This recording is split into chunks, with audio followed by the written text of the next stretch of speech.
12 ans après le dernier Bridget Jones, la plus célèbre des Single Girls fait son retour au cinéma, et relance le débat sur le célibat et la maternité après 40 ans.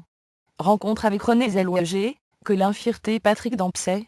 C'est dans une suite de l'hôtel Georges V, par une matinée ensoleillée de septembre, à Paris, que les trois stars de Bridget Jones Baby, mis sur leur 31, ont reçu quelques journalistes, fans des livres de Lanfy Elding, mais aussi de leur adaptation au cinéma.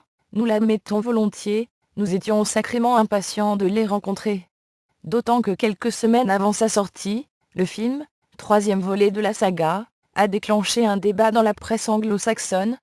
Les acteurs du film Bridget Jones Baby, Patrick Dempsey, Renée Zellweger et Colin Firth, à l'hôtel Villa Mania de Madrid, le 9 septembre 2016. af.com/Curto de la Torre. 12 ans après le dernier Bridget Jones, la plus célèbre des Single Girls fait son retour au cinéma, et relance le débat sur le célibat et la maternité après 40 ans. Rencontre avec Renée Zellweger, Colin Firth et Patrick Dempsey. C'est dans une suite de l'hôtel Georges V, par une matinée ensoleillée de septembre, à Paris, que les trois stars de Bridget Jones Baby, mis sur leur 31, ont reçu quelques journalistes, fans des livres de Lanfy Elding, mais aussi de leur adaptation au cinéma. Nous l'admettons volontiers, nous étions sacrément impatients de les rencontrer. D'autant que quelques semaines avant sa sortie, le film, troisième volet de la saga, a déclenché un débat dans la presse anglo-saxonne. Dans un monde où la single life a bien moins mauvaise presse qu'il y a 20 ans, Bridget Jones a-t-elle encore sa place? À cette question, nous choisissons de répondre oui. Même si la société a beaucoup évolué depuis l'apparition de la célibatante, sous la forme de chroniques avant d'être un roman, dans les colonnes du quotidien britannique The Independent, en 1995, certains dictats persistent. Preuve en est, dans une tribune publiée en juillet sur le site du Huffington Post, l'actrice Jennifer Aniston a enflammé la toile en dénonçant l'objectification des femmes dans les médias. Son argument: si une femme est célibataire ou sans enfant, passé un certain âge, la société la considère comme incomplète.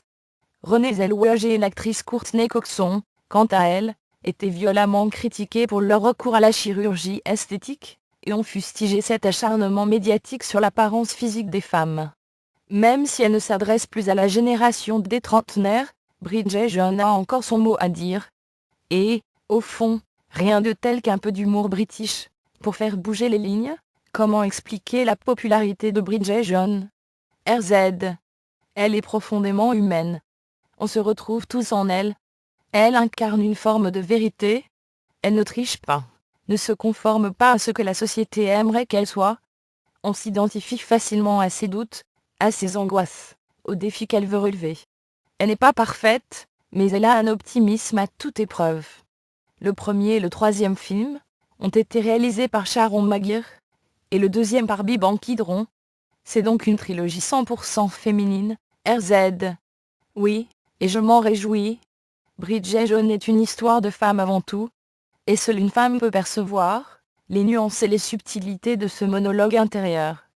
PD. En tant qu'homme, c'est si bon de plonger dans cet univers. Il faut plus de personnages comme celui-ci, plus de femmes qui écrivent, qui prennent la parole, et partagent leur point de vue au cinéma. C'est aussi pour cela que Bridget Jones est si bien reçue par le grand public. Nous avons envie de personnages féminins plus réalistes, plus vrais à l'écran. Notre société est happée par un culte de la jeunesse qui empêche de célébrer les autres étapes de la vie. La comédie romantique peut-elle contribuer à contrecarrer certains tabous sociaux? RZ. C'est là tout le génie de Lanfy Elding. Elle a réussi à distiller une critique sociale dans une comédie romantique. Les imperfections de Bridget Jones la rendent attendrissante, et, au fond, la réflexion sur le célibat ne concerne pas uniquement les femmes. Après un certain âge, nous partageons tous cette crainte de finir seul. Grâce à la fiction, on s'attache à ces personnages. On en parle entre amis, en famille. Ces discussions contribuent à créer un nouveau paradigme, à proposer de nouvelles façons de vivre, et à les rendre acceptables. La comédie aide à faire passer la pilule, à parler de sujets de société en les dédramatisant. C'est la troisième fois que vous marchez dans les pas de Bridget Jones et de Mark Darcy. Avec le recul, quel regard portez-vous sur vos personnages respectifs? RZ. Je l'aime depuis l'âge de 29 ans. Tout m'a plu chez elle.